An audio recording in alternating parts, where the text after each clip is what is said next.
take blood as opposed to you can't breathe and you're knocked out, right? That's it. So, in most of these cases, it has to do with somebody who's in an accident, somebody who couldn't participate in field sobriety tests, somebody who talked about injury, and typically the person is taken by ambulance to the hospital.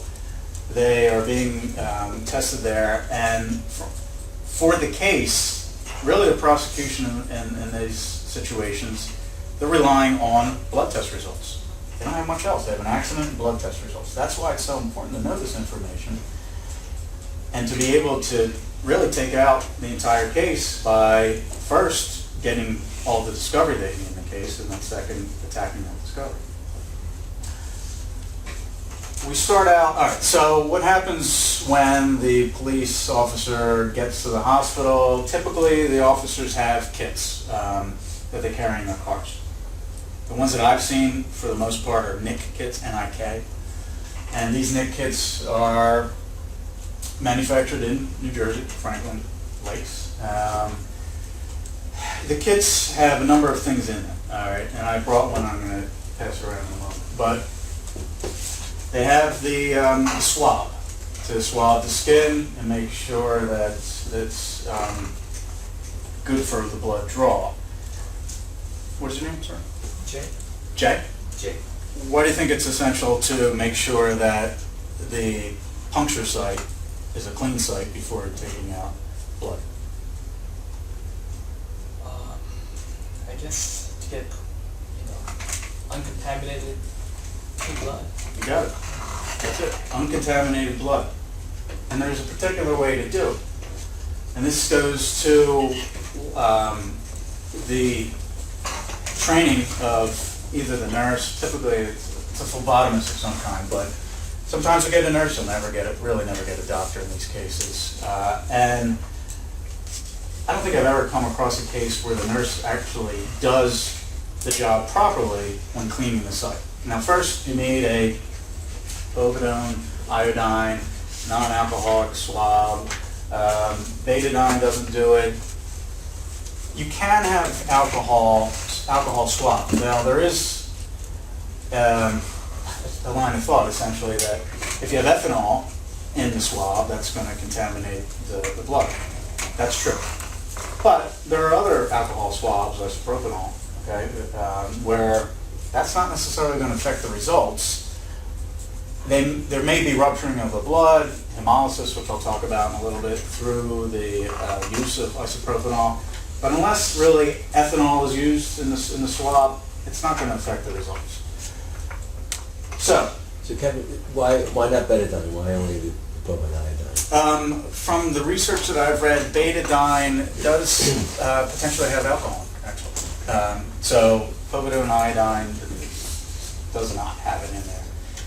Nurse gets the swab out and concentric circles away from the anticipated venipuncture site. When I say venipuncture, that means it's like where you're sticking a needle.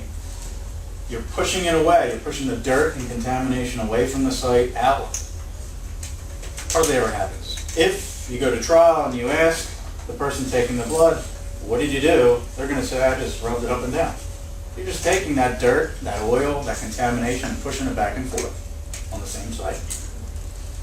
Now, for practical purposes, is the judge going to throw it out for that reason? Not necessarily, but when you start building the case and you start with the first part of this case, which is the blood coming out and cleaning that site, nurse didn't do it properly, you're starting to build your case against, or if you're a prosecutor, obviously for the admission of this blood test result.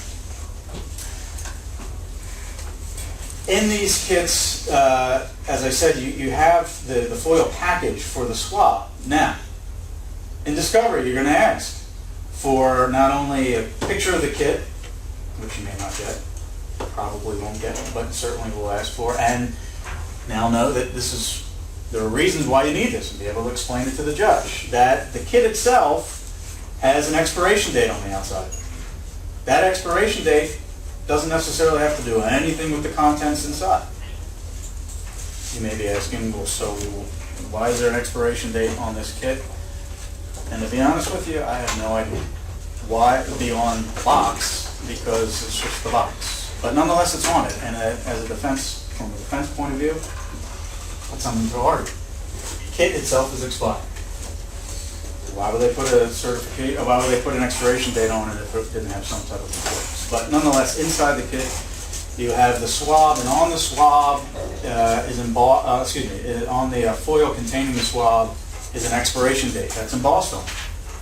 Now, how many of you here think that the nurse actually keeps that foil package as opposed to throwing it in? Anybody here think that occurs? It doesn't. But you can get one of these kits online, and if you have to go to trial, you can break out as demonstrative evidence your kit, open it up, and show that there are expiration dates on these swabs. Do you think the nurse actually looked at the expiration date? I guarantee you no. I've never come across one.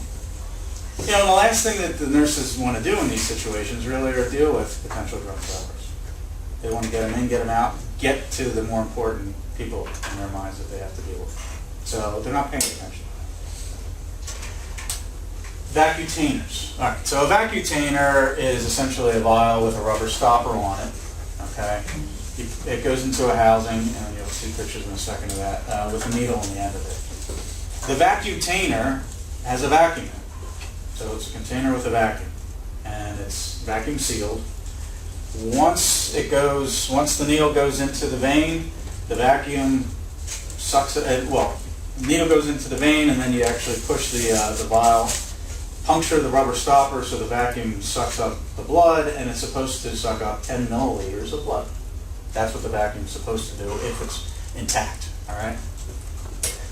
Typically, it's BD, Becton Dickinson is the company. BD vacutainers that are used, and in these neck kits, it's BD, but there are other vacutainers as well. Now, you can go online and go to the BD website, and they'll have a list, a chart of various vacutainers, what they're used for. In particular, the ones that are used for blood collection are gray top tubes, and they have two types of chemicals in them. All right, an anticoagulant, which is something that prevents blood clotting, and a preservative, so typically sodium fluoride. Now, the anticoagulant can be EDTA or potassium oxalate. Nonetheless, both of those chemicals need to be in those tubes for a number of reasons. The chemicals themselves do not have an expiration date.